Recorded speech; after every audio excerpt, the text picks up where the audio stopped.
Hello friends, कैसे हैं आप लोग। सबको मेरा जय भीम, नमो बुद्धाय। बुद्ध और उनके धम्म के भाग 3 में नंबर 9 तक की कहानी पिछले एपिसोड में बता चुकी हूँ। उसके आगे की कहानी नंबर 10। तब सुमेध नाम का एक बोधिसत्व उनके सामने प्रकट हुआ और बोला, मैंने अपना अंतिम जन्म पृथ्वी पर धारण करने का निश्चय किया है।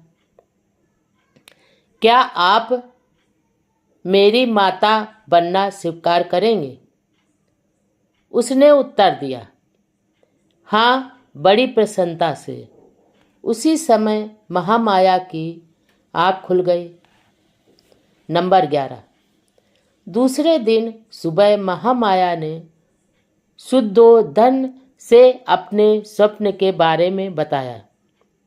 इस स्वप्न की व्याख्या करने में असमर्थ राजा ने स्वप्न शकुन विद्या में प्रसिद्ध 8 ब्राह्मणों को बुलाया। नंबर 12। उनके नाम थे राम, ध्वज, लखन, मंती, कुणन, सुयाम, सुभोग और सुदत्त। राजा ने उनके योग्य स्वागत की तैयारी की। नंबर 13। उन्होंने भूमि पर सुंदर व सुगंधित पुष्प बिछवाए और उनके लिए ऊंचे आसन बिछवाए। नंबर 14। उन्होंने ब्राह्मणों के पात्र सोने चांदी से भर दिए और उन्हें घी, मधु, शक्कर, बढ़िया चावल तथा दूध से पके पकवान खिलाए। उन्होंने उन्हें नए नए वस्त्र और कपिल गाय आदि उपहार भी दिए। नंबर 15। जब ब्राह्मण संतुष्ट तथा प्रसन्न हो गए तो शुद्धोधन ने उन्हें महामाया का स्वप्न सुनाया और पूछा, मुझे बताइए इसका क्या अर्थ है। नंबर 16।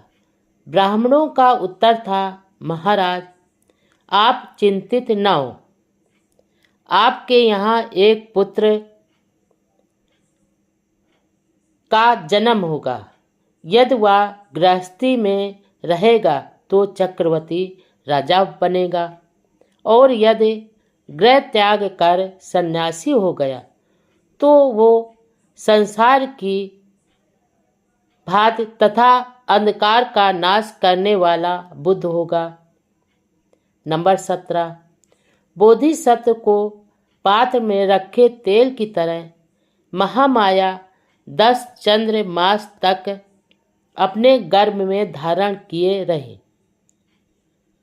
जब प्रसव का समय समीप आया तो उन्होंने अपने मायके में जाने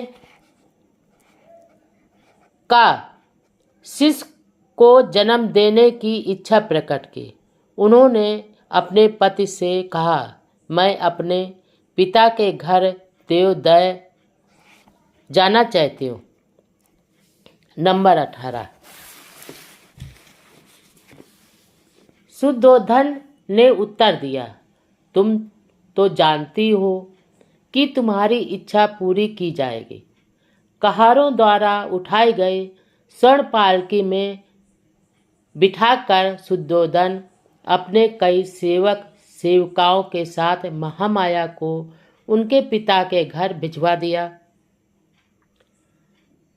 रास्ते में देवोदय के मार्ग में महामाया को साल वृक्षों तथा अन्य पुष्पित अपुष्पित वृक्षों के एक उद्यान वन से गुजरना था। यह लुम्बिनी वन कहलाता था। नंबर 20। समय पालकी लुम्बिनी वन से गुजर रही थी। उस समय सारा लुम्बिनी वन दिव्य चित्रलता की तरह किसी प्रतापी राजा के सुसज्जित भोज मंडप जैसा लग रहा था। नंबर 21, जड़ से वृक्षों की शाखाओं के छोर तक पेड़ फलों और फूलों से लदे थे। विचित्र ध्वनि कर रही सुंदर रंगों वाले अनगिनत भ्रमर गुजार कर रहे थे। अनेक प्रकार के पशु पक्षियों के झुंड चहचहा रहे थे, सभी मधुर तान छेड़ रहे थे। नंबर 22, यह मनोरम दृश्य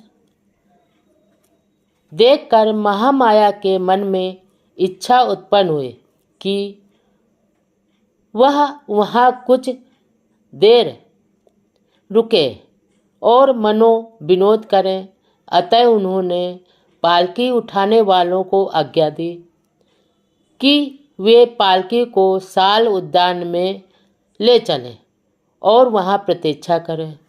नंबर 23, महामाया पालकी से उतरी और चलकर एक सुंदर साल वृक्ष के नीचे पहुंची।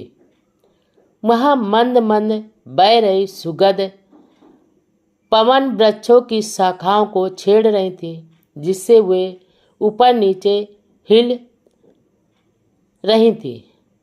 महामाया का मन हुआ कि उनमें से एक शाखा को पकड़ लें। नंबर 24, संयोगवश एक शाखा इतनी नीचे झुक गई कि वह उसे पकड़ सके। महामाया ने पंजों के बल खड़ी होकर उसे पकड़ लिया। तुरंत ही शाखा ऊपर की ओर उठ गई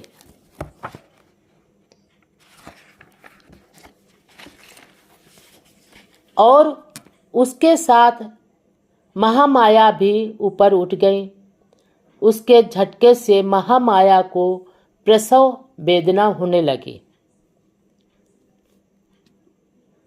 उस साल वृक्ष की शाखा पकड़े हुए खड़े खड़े ही महामाया ने एक पुत्र को जन्म दिया।